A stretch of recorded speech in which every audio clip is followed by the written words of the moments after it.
Marcus Greene was no stranger to overcoming obstacles. At just 32 years old, he had already built Verticor, a cutting-edge tech company, from the ground up. What started in a small rented office with a handful of engineers had blossomed into a thriving enterprise, now securing a $150 million government contract. The deal had put Verticor on the map, setting Marcus apart as one of the most promising black tech entrepreneurs in the industry. It was a victory, yes, but one that had been earned through relentless late nights, sleepless brainstorming sessions, and the kind of persistence that only those who come from nothing truly understand. As a self-made businessman, Marcus prided himself on proving that talent and hard work could break through any barrier. He wasn't just a tech CEO, he was a symbol of possibility for anyone who had ever been told their dreams were out of reach. But success, as he'd learned, often came with its own set of challenges. In a field dominated by old money, legacy corporations, and mostly white executives, Marcus had become used to the whispers, the doubt, and the constant need to prove himself. So when the call came from the Global Voice, one of the most watched talk shows in the country, Marcus wasn't sure whether to be thrilled or wary. The producers wanted him to speak on the show about the so-called black tech boom, focusing on how diversity was changing the landscape of the tech industry. It was an opportunity, national exposure, media attention, and the chance to inspire millions. But something about it felt off. He had seen this play before. Mainstream platforms would briefly shine a light on successful black entrepreneurs, only to move on to the next viral topic. They weren't interested in the real work it took to get to the top. They just wanted the feel-good narrative. But this felt different. Verticor wasn't some fledgling startup riding the wave of a trend. They had earned their seat at the table. The deal with the government had been years in the making, a testament to the company's capabilities. Still, something about the way they framed the interview felt like a trap. Marcus's assistant, Sarah, picked up on his hesitation. You know how they work. They love a success story, but they love tearing one down even more. You sure you want to do this? She asked, sensing his doubt. Marcus leaned back in his chair, thinking carefully. I'll handle it, he said, knowing full well that if this was a setup, they were playing a dangerous game. And if they thought they could bait him into a corner, they were about to find out that Marcus Greene was no ordinary entrepreneur. The morning after Marcus received the invitation to appear on the Global Voice, a sense of unease lingered in his chest. He stared at the email, the subject line reading, "Exclusive appearance on the Global Voice. Let's discuss the black tech boom." On the surface, it seemed like a golden opportunity. National exposure, a chance to discuss the future of tech and diversity, and to showcase Verticor's massive government contract. But Marcus wasn't fooled. This wasn't the first time he had seen a media outlet invite a black entrepreneur onto a platform, only to pivot the conversation toward insinuations of special treatment or affirmative action. He'd seen it before with other successful black businessmen, how the media loved to parade them for a moment of admiration, only to twist the narrative into a conversation about whether their success was truly earned or simply a result of policies designed to benefit minorities. This, he knew, was a game and not one he was eager to play. His assistant, Sarah, was equally concerned. Marcus, you don't have to do this, she warned, her voice tinged with skepticism. You know how these shows work. They love to build you up just to tear you down. You've earned this success. You don't need them questioning it.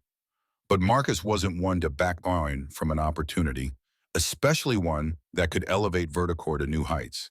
He had worked his entire life to get to this point, to prove that he didn't need handouts to succeed, and now the world was finally watching. This was his moment, and despite his reservations, he wasn't going to let it slip away. I get it, Sarah. I know the risks, but this could be huge for us. If we turn this down, we're letting the narrative stay with them. Let's show them who we are. Let's control the story, he said, determination in his voice. Sarah exhaled heavily but didn't argue further. She knew Marcus well enough to understand that once he made up his mind, there was no changing it. And racing. The studio was quieter than he had expected, the halls sterile and impersonal. A young producer greeted him without much enthusiasm. Mr. Greene, thanks for being here, she said flatly, her eyes glued to a clipboard. We'll mic you up in 5. No small talk. Just straight to business. The lack of warmth in her tone was impossible not to ignore.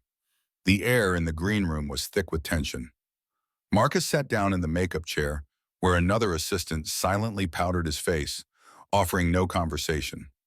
A few moments later, the screen on the wall displayed the live feed of the show. A panel of celebrity gossip followed by a cooking segment, an unremarkable prelude to what was about to come. Finally, the screen flashed. Up next, the black tech boom, talent or special treatment. The words hit Marcus like a punch to the gut. This was no celebration of his success. It was the beginning of a game they had already decided to play, and Marcus was the pawn. As the minutes ticked by, Marcus began to feel the weight of what he was walking into. He adjusted his suit, his mind running through every possible response to the questions he knew were coming. He wasn't just going to be questioned about his achievements. He was about to face an interrogation about his worthiness. And if the producers thought they could catch him off guard, they had another thing coming. He had been underestimated before, but he wasn't about to let that happen again. This was no ordinary interview. It was the beginning of a battle, and Marcus Greene was prepared to fight for his story. Marcus sat in the sleek, modern set of the Global Voice. The cameras trained on him as Jennifer Lee, the show's anchor, prepared to steer the conversation. The audience was watching, and everything was about to unfold. She began with the expected pleasantries, praising Verticor's remarkable growth and its recent success in securing a multi-million-dollar government contract. "Your company has done something extraordinary, Marcus," she said with a practiced smile. "Securing a $150 million defense contract, something many thought was out of reach for a company like Verticor. It's truly impressive." Marcus leaned back slightly, offering a polite smile. He was used to hearing these compliments. They were part of the game. But then Jennifer's tone shifted, and he could feel the air in the room tighten. She flipped through her cue cards as if preparing for something more challenging. "But there's been a lot of buzz, too. Some people are asking if it was the company's brilliance that landed the deal, or if, perhaps, the government's diversity policies played a role in this success. Do you think that the reason you landed such a deal was due to the emphasis on diversity, Marcus?" The words hit Marcus like a slap in the face. It was the question he had known was coming, but hearing it live under the harsh lights of the studio, in front of millions of viewers, stung in a way he hadn't anticipated. The question, masked in polite curiosity, was a clear insinuation. "Did you get this contract because of your race or because of your skills?" Jennifer didn't stop there. She leaned in slightly, her gaze never leaving him, almost daring him to slip up. "It's something that's been debated widely. Do companies like yours get an unfair advantage when it comes to government contracts? You've got to admit, Marcus, that diversity initiatives could play a factor here. Is it really about being the best, or does this special treatment give you an edge?" Marcus clenched his jaw, a sense of unfairness creeping into his chest. This wasn't about his success or his company's innovation. This was about reducing everything he had worked for to a simple checkbox, a diversity checkbox. He knew what Jennifer was trying to do. She wasn't interested in his accomplishments or the work that had gone into securing that contract. She was trying to undermine it, to suggest that his race was the real reason Verticor had succeeded. The camera zoomed in on him as he took a slow, controlled breath. He wasn't going to let her bait him. He wasn't going to let the question stand unchallenged. "Jennifer," Marcus began, his voice steady, "I've heard this argument before. Every time a black entrepreneur succeeds, there's this immediate assumption that success is tied to some special policy or advantage. But when a company like SpaceX or Amazon secures a deal, no one asks if Elon Musk or Jeff Bezos benefited from diversity quotas. Why is it that when someone like me succeeds, it's because of policy, not merit?" The studio fell into a brief silence, the tension palpable. Jennifer's smile faltered for a moment, but she quickly recovered. She wasn't done yet. "You're saying race had nothing to do with it?" Jennifer pressed, her voice turning slightly colder. "No diversity incentives were at play. Of course, diversity programs can help level the playing field. But the reality is those programs exist because the playing field has never been level in the first place. It's easy for people to forget that," he replied. his tone calm but firm. The producers behind the cameras exchanged glances, sensing the shift in the dynamic. They had expected a softer response from Marcus, someone who would answer the question without challenge. But Marcus wasn't about to fall into their trap. Jennifer's face tightened, her gaze fixed on him. She had one last card to play. But isn't it also true that some people believe Black entrepreneurs like yourself are given too much attention? That the narrative of overcoming adversity is more marketable than a white entrepreneur's struggle? Marcus could feel the sting of the question, the underlying assumption that his story wasn't valid, but he wouldn't let it pass. So now we're too successful? We get too much attention? Tell me, Jennifer, how many times have you heard someone question why a white entrepreneur made it? When they succeed, it's because of merit, not because they checked a box. Jennifer shifted uncomfortably in her seat, but Marcus wasn't done yet. He had just laid bare the thinly veiled racial bias that had been hovering in the background. He wasn't about to let her get away with it, or let the audience believe it was just a matter of differing perspectives.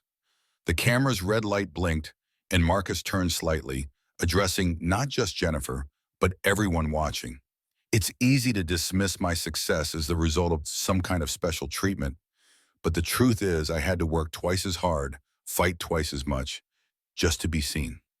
People like me don't get to rise without being questioned at every step. And that's the real issue here. Because when we make it, it's not because of the system, but despite it. In that moment, Marcus knew that the conversation had shifted. He had made his point, not just for himself, but for every Black entrepreneur who had faced the same discrimination and bias. The show wasn't just about him anymore. It was about exposing the systemic inequality that plagued industries across the board. And in that silence, the world was listening. As the interview continued, Marcus felt the increasing pressure of the studio lights and Jennifer's probing questions. He had answered every attempt to undermine his success with calm precision, but his unease lingered. Something about the whole setup was beginning to feel more like a trap than an opportunity. And then, just as the conversation shifted toward his company's future growth, Marcus glanced at a monitor in the corner of the room. There, in a brief segment introducing the commercial sponsors, he saw a name that made his blood run cold. Evan Thompson. Evan was a former investor and advisor to Verticor, and while his name had once been associated with cutting-edge tech startups, it was also linked to a series of controversies. He had been accused of using his influence to manipulate stock prices and secure favorable government contracts through unethical connections. The fact that Evan was on the list of sponsors for the Global Voice immediately set off alarms in Marcus's mind. What made it worse was the history Marcus had with him. Years earlier, Marcus had discovered that Evan had been involved in questionable business practices that Verticor had ultimately distanced itself from. Now Marcus realized Jennifer wasn't just another journalist. She was connected to the very people who had once tried to use him and his company for their own gain. Jennifer's involvement with the show and her relationship with Evan meant she wasn't simply asking questions. She was setting a stage for a much bigger narrative. The more Marcus thought about it, the more it became clear. This wasn't a simple interview. It was a calculated attack. Jennifer had already played the race card, questioning whether his success was due to diversity quotas rather than merit. But now, with this revelation, Marcus understood that the game was much more sinister. This wasn't about his race, it was about his position in the industry and the powerful people who wanted to discredit him. His mind raced as he weighed his options. He could remain silent, avoid confronting Jennifer's ties to Evan and their shared interests. But Marcus wasn't the kind of man to back down when the stakes were high. This interview wasn't just about defending Verticor. It was about exposing the corruption and manipulation that ran deep within the tech industry, that had allowed people like Evan and Jennifer to manipulate the system for their own benefit. The truth had begun to unravel, and Marcus was ready to reveal it. This interview, once a tool for Jennifer to question his success, had now become his platform to take a stand and expose the hidden forces that controlled the industry. The tension in the studio had reached a boiling point after Marcus's sharp rebuttals to Jennifer's provocative questions. The conversation had taken a much darker turn, and Marcus wasn't backing down. He had exposed the flaws in the system, making it clear that his success was not due to special treatment or diversity quotas, but to hard work and innovation. The room had shifted, the audience was on the edge of their seats, and Jennifer's composed exterior had begun to crack under the pressure. But as the cameras cut to a commercial break, Marcus was pulled aside by one of the producers. His phone buzzed with a text from his assistant, Sarah. Call me as soon as you can. Before he could even reach for his phone, the producer gave him a pointed look. Marcus, you've made your point, but let's be clear, you're treading dangerous ground here. If you continue this line of questioning, the government contracts you've secured could be jeopardized. We can't afford another situation like this, the producer warned, her voice stern. Marcus's heart sank. He knew the stakes. His company had just secured a multi-million-dollar contract, one that could redefine the future of Verticor. If he played this wrong, the entire deal could collapse, and all of his efforts could be undone in an instant. The weight of his decision bore down on him like a heavy stone. He stood frozen for a moment, staring at the producer. His mind raced. Should he comply, smooth over the situation, and protect his career? Or should he continue to speak out, knowing the personal and professional consequences that could follow? Marcus had always prided himself on his integrity. He had built Verticor from the ground up, never taking shortcuts and never bending to the will of powerful interests. But now, with the looming threat of losing everything, he faced the toughest decision of his life. Finally, Marcus made his choice. He wasn't going to back down. He had come too far to let fear silence him now. He stepped away from the producer, pulling out his phone as he dialed Sarah's number.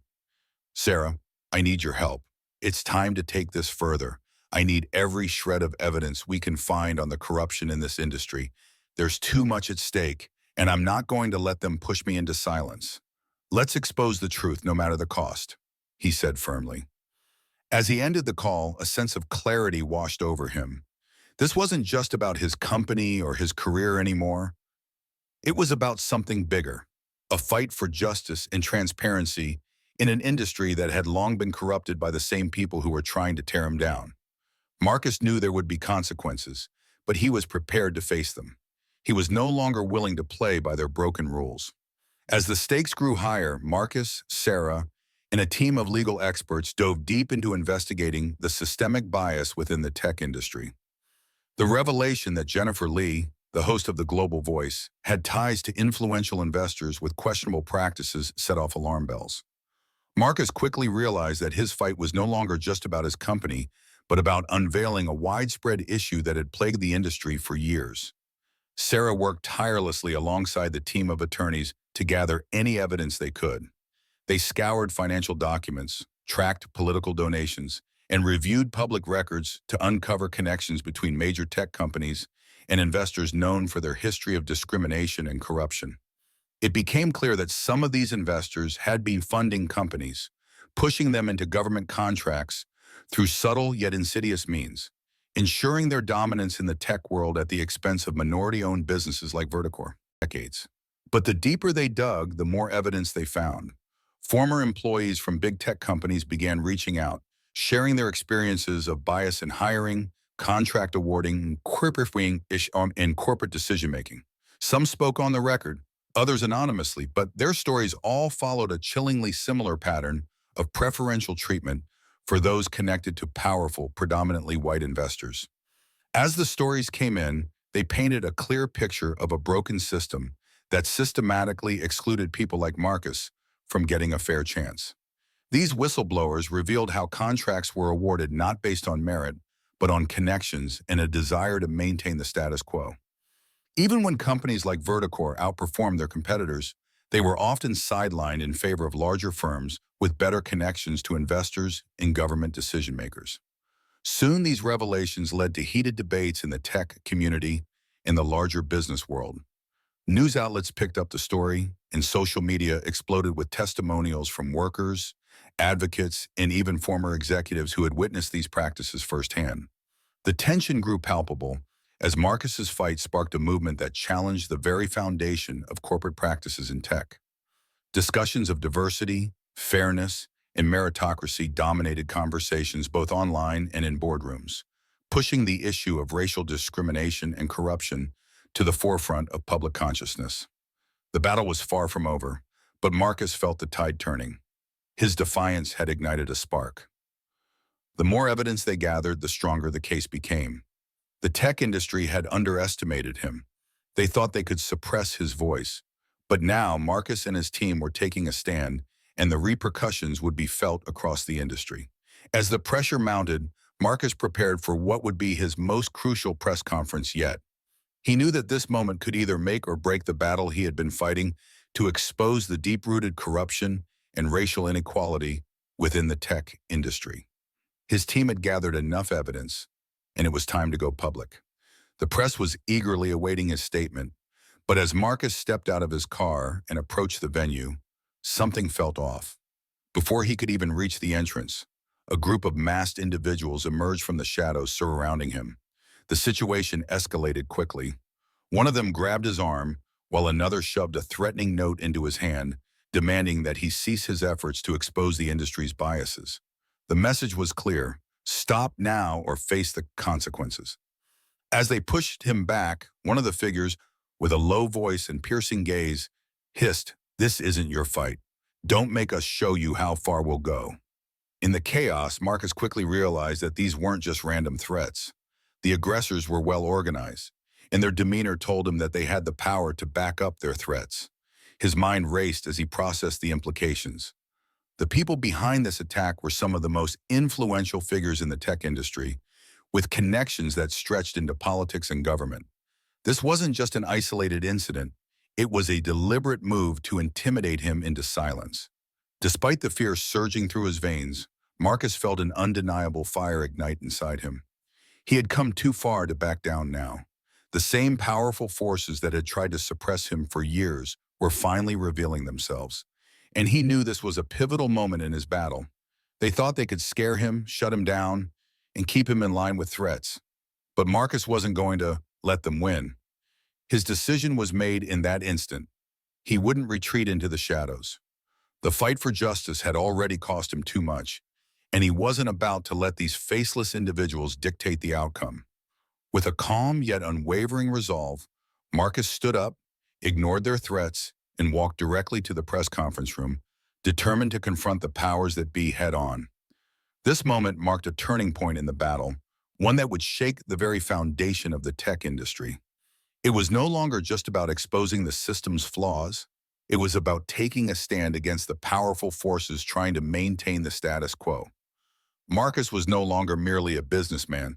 He was now a symbol of resistance, and he would stop at nothing to see the truth prevail.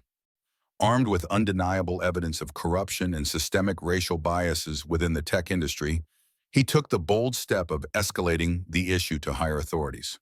It wasn't just about his own success anymore. It was about exposing the flaws in a broken system that had allowed powerful corporations and investors to perpetuate discrimination and exploitative practices for years. After months of tireless work with his team, Sarah, and his legal allies, Marcus managed to secure a formal investigation into the industry's unethical behavior. His meticulous documentation of the ties between major tech firms and investors with questionable backgrounds painted a damning picture. The evidence showed how these entities used their influence not just to profit, but to maintain a deeply entrenched racial hierarchy in the business world. Marcus's courageous efforts resonated with the public, and he gained support from activists, journalists, and even employees who had once been silenced by the industry's power. As the investigation took full swing, the spotlight on the major tech companies intensified. Key players were forced to testify, their dealings under the microscope for the first time. The walls of the industry's elite power began to crack. The corruption that had been hidden for so long was finally brought into the open, and Marcus, who had once been the target of their manipulation, now stood as the catalyst for real change. The results of the investigation were nothing short of groundbreaking. Several prominent companies were forced to make public apologies, with a few even being penalized for their discriminatory hiring practices and illegal financial dealings.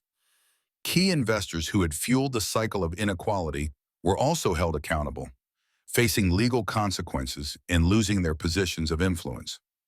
The government, which had long overlooked these discrepancies, began pushing for new legislation aimed at increasing transparency and equity in tech contracts, ensuring that minority-led businesses had a fair shot at securing government deals. But the victory wasn't just Marcus's personal triumph. Through his relentless fight, the industry was forced to confront its own biases and corruption, triggering a much-needed transformation. Major companies introduced diversity initiatives not as a token gesture, but as genuine efforts to level the playing field. For the first time in years, Marcus could see a future where talented entrepreneurs from all backgrounds could succeed without being held back by systemic racial discrimination. The tech industry, once a fortress of inequality, had been shaken to its core.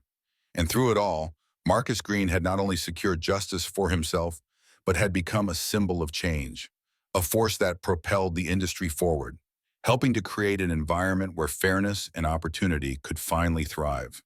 Though Marcus had won a monumental victory, he knew that the battle was far from over. The corruption in the tech industry had been exposed, but the fight for true equality and lasting change was just beginning. The wheels of transformation had been set in motion, but there were still too many barriers to break and voices yet to be heard.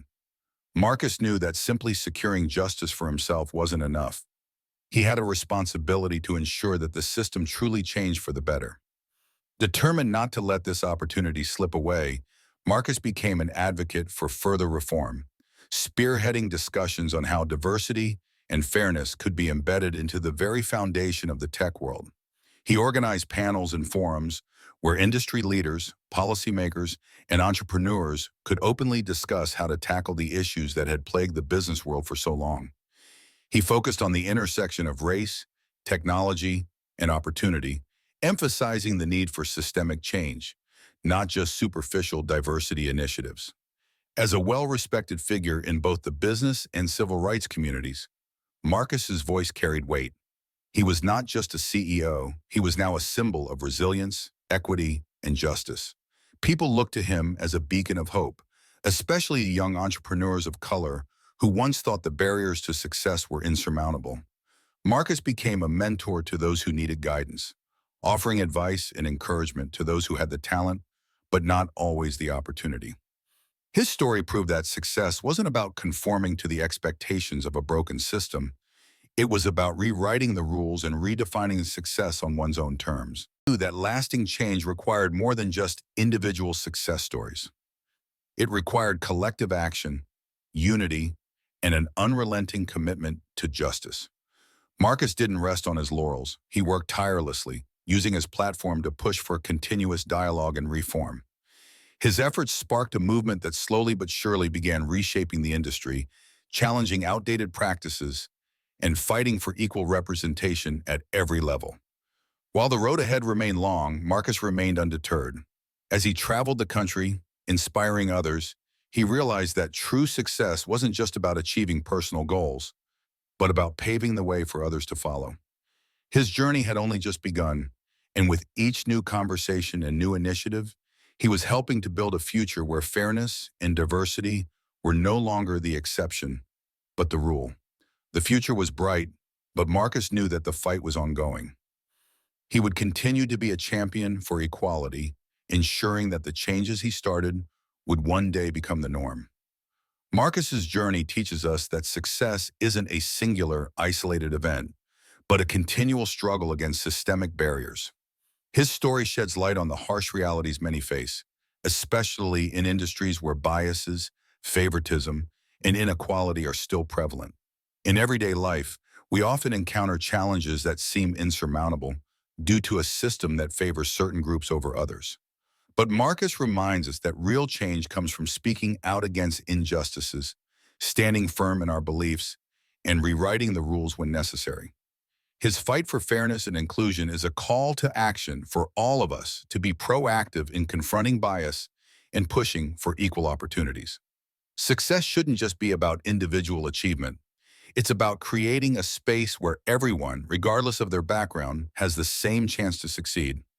Marcus's story is a powerful reminder that we all have a role in shaping a more just and equitable world.